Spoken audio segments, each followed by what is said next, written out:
ನಮ್ಮ ರಾಜ್ಯಕ್ಕೆ ನಮ್ಮ ದೇಶಕ್ಕೆ ಅಲ್ಲ, ಇಡೀ ಪ್ರಪಂಚದಲ್ಲಿರೋ ಎಲ್ಲ ದೇಶಗಳಿಗೂ ಇದು ಅಪ್ಲೈ ಆಗುತ್ತೆ. ಯುದ್ಧ, ಕೊಲ್ಲಿ ಯುದ್ಧ ಇವರಿಗೆ ಬಹಳ ಫೇವರೇಟು. ರಾಹುಲ್ ಗಾಂಧಿ ಬಹಳ ಮೆಚ್ಚುವಂಥ ದೇಶ ಯಾವುದು? ಪಾಕಿಸ್ತಾನ.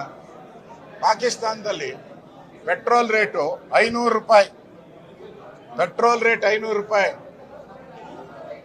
ಅದಕ್ಕೆ ಡಿ ಕೆ ಶಿವಕುಮಾರ್ ಏನ್ ಕಾಮೆಂಟ್ ಹೇಳ್ತಾರೆ? ಯಾಕೆಂದ್ರೆ ಇವರೆಲ್ಲ ಕುಕ್ಕರ್ ಬ್ರದರ್ನ ನಮ್ಮ ಬ್ರದರ್ ಅಂದ್ರಲ್ಲ, ಆ ಕುಕ್ಕರ್ ಬ್ರದರು ಪಾಕಿಸ್ತಾನದವನೇ, ಅವನು ಪಾಕಿಸ್ತಾನದವನೇ.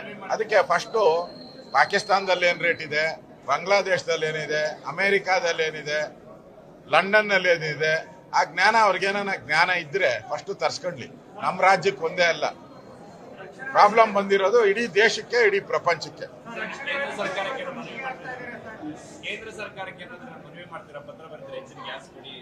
ಈಗಾಗಲೇ ನೋಡಿ, ಯುದ್ಧ ನಡೀತಾ ಇದ್ರು ಕೂಡ ಇರಾನ್ ಜೊತೆ ಮಾತಾಡಿ ನಮ್ಮ ಹಡಗುಗಳನ್ನ ನಮ್ಮ ದೇಶಕ್ಕೆ ಬರೋ ರೀತಿ ಮಾಡದಂತ ಒಬ್ಬ ಪ್ರಧಾನಿ ಯಾರಿದ್ರೆ ಅದು ನರೇಂದ್ರ ಮೋದಿ. ಬೇರೆ ಯಾವ ದೇಶದ್ದು ಹಡಗು ಬಿಡ್ತಾ ಇಲ್ಲ ಅವರು. ಪಾಕಿಸ್ತಾನ ಹಡಗನು ಉಡೀಸ್ ಮಾಡ್ಬಿಟ್ಟಿದ್ದಾರೆ ಅವರು. ಇರಾನ್ನವರು ಪಾಕಿಸ್ತಾನ ಹಡಗನು ಉಡೀಸ್ ಮಾಡಿದ್ದಾರೆ. ಆದ್ರೆ ನಮ್ಮ ದೇಶದ ಹಡಗುಗಳು ಸರಾಗವಾಗಿ ಬರೋ ರೀತಿ ಮಾಡಿದ್ದಾರೆ. ನಾನು ಪ್ರಧಾನಿ ನರೇಂದ್ರ ಮೋದಿಗೆ ಧನ್ಯವಾದ ಹೇಳ್ತಾ ಇದ್ದೀನಿ. ಇಷ್ಟೆಲ್ಲ ಯುದ್ಧ ನಡೀತಾ ಇದ್ರು ನಮ್ಮ ಹಡಗುಗಳು ಸರಾಗವಾಗಿ ಭಾರತಕ್ಕೆ ಬರೋ ರೀತಿ ವ್ಯವಸ್ಥೆ ಮಾಡಿದ್ದೀರಾ. ನಿಮ್ಗೆ ನಮ್ಮ ಧನ್ಯವಾದ.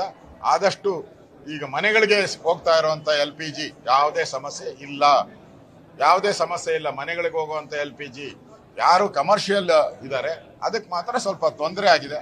ಅವರು ಯುದ್ಧ ಇರೋದ್ರಿಂದ ರಾಜ್ಯ ಸರ್ಕಾರನೂ ಕೂಡ ಕೋಆರ್ಡಿನೇಟ್ ಮಾಡಬೇಕು. ಮುನಿಯಪ್ಪನವ್ರು ಹೇಳಿದ್ದಾರೆ ಈ ಸಂದರ್ಭದಲ್ಲಿ ನಾವೆಲ್ಲ ಒಟ್ಟಿಗೆ ಯುದ್ಧ ಒಟ್ಟಿಗೆ ಇರಬೇಕು ಅಂತಾರೆ. ಆದ್ರೆ ಸಿದ್ದರಾಮಯ್ಯ ಮತ್ತು ಡಿ ಕೆ ಶಿವಕುಮಾರ್ಗೆ ಇಲ್ಲೂ ಏನೋ ಬೆಂಕಿ ಹಚ್ಚಕ್ಕೆ ಅವಕಾಶ ಆದ್ರೆ ಹಚ್ಚನ ಅಂತ ಕಾಯ್ತಾ ಇದ್ದಾರೆ. ಇರಮ್ಮ ನೋಡಿ, ಜ್ಞಾನ ಇಲ್ದವ್ರಿಗೆ ನಾವು ಬುದ್ಧಿ ಹೇಳಕ್ ಆಗಲ್ಲ. ನಿದ್ದೆ ಮಾಡೋರ್ಗೆ ನಾವು ಎಚ್ಚರಿಸ್ಬೋದು. ಬೇಕು ಅಂತ ನಿದ್ದೆ ಮಾಡ್ತಾ ಇರ್ತಾರಲ್ಲ ಅಂತವ್ರಿಗೆ ನಾವು ಮಾಡಕ್ಕಾಗಲ್ಲ. ಈಗಾಗಲೇ ಪ್ರಧಾನ ಮಂತ್ರಿ ಹೇಳಿದ್ದಾರೆ, ಅವ್ರಿಗೆ ಸ್ವಲ್ಪ ಜ್ಞಾನ ಇದ್ರೆ, ನನ್ಗೆ ಗೊತ್ತಿರೋ ಪ್ರಕಾರ ಹೋದ್ ಸರಿ ಏನ್ ಸೀಟ್ ಇತ್ತು ಅದಕ್ಕೆ ಇಷ್ಟು ಪರ್ಸೆಂಟೇಜ್ ಅಂತ ಮಾಡ್ತಾರೆ ಅಂತ ನನಗಿರೋ ಇನ್ಫಾರ್ಮೇಶನ್. ಏನು ಇಲ್ಲ, ಗಿಮಿಕ್ಕು ಇಲ್ಲ, ಏನು ಇಲ್ಲ. ಪ್ರಧಾನಿ ಹೇಳ್ಬೇಕಾದ್ರೆ ಗಿಮಿಕ್ ಏನ್ ಬರ್ತದೆ? ಸಿದ್ದರಾಮಯ್ಯ ಹೇಳ್ಬೇಕಾದ್ರೆ ಸುಳ್ಳು, ಮೋಸ. ಸಿದ್ದರಾಮಯ್ಯ ಅಂದ್ರೆ ಮೋಸ, ಸುಳ್ಳು. ಈಗ ನಮ್ಮ ಅಕ್ಕಿ ಕೇಂದ್ರ ಸರ್ಕಾರದ್ದು ಅನ್ನಭಾಗ್ಯ ಅಂತಾರೆ, ಯಾರ್ದು? ಇವ್ರದ ಭಾಗ್ಯ ಅದು. ಮೂಟೆ ಅದಕ್ಕೆ ಚೀಲ ಮಾತ್ರ ಇವ್ರದು, ಅಕ್ಕಿ ನಮ್ದು. ಅಲ್ಲೇ ಸುಳ್ಳು ಹೇಳ್ತಾ ಇದಾರಲ್ಲ. ಬಡ್ಜೆಟ್ ಅಲ್ಲಿ ಸಾಲ ಮಾಡಿಬಿಟ್ಟು ಇವಾಗ ಸಾಲಗಾರ ರಾಮಯ್ಯ ನಾನಲ್ಲ ಅಂತಾರಲ್ಲ, ಅದು ಸುಳ್ಳಲ್ವಾ? ಇದು ಕ್ಲಿಯರ್ ಇದೆ. ಬರ್ಲಿ, ಈಗ ಬರ್ತಾ ಇದೆಯಲ್ಲ ಪಾರ್ಲಿಮೆಂಟ್ ಅಲ್ಲಿ ಚರ್ಚೆ ಮಾಡಿ, ಅವಾಗ ಗೊತ್ತಾಗ್ತೈತಲ್ಲ ಸತ್ಯ ಹಾಲು ಯಾವುದು ನೀರು ಯಾವುದು ಗೊತ್ತಾಗ್ತೈತಲ್ಲ. ಅಲ್ಲಿವರೆಗೂ ಕಾದುಗಳಿ. ಯಾಕೆ ಬಾಯ್ ಬಡ್ಕಂತೀರಾ? ಈಗಲೇ ದೇಶದಲ್ಲಿ ಎಲ್ಲೂ ಇಲ್ಲ, ನೀವು ಖಾಲಿಯಾಗಿಬಿಟ್ಟಿದ್ದೀರಾ.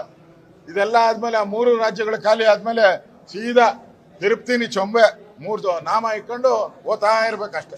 ಸಂಪೂರ್ಣ ನ್ಯೂಸ್, ಇದು ನೊಂದವರ ಧ್ವನಿ.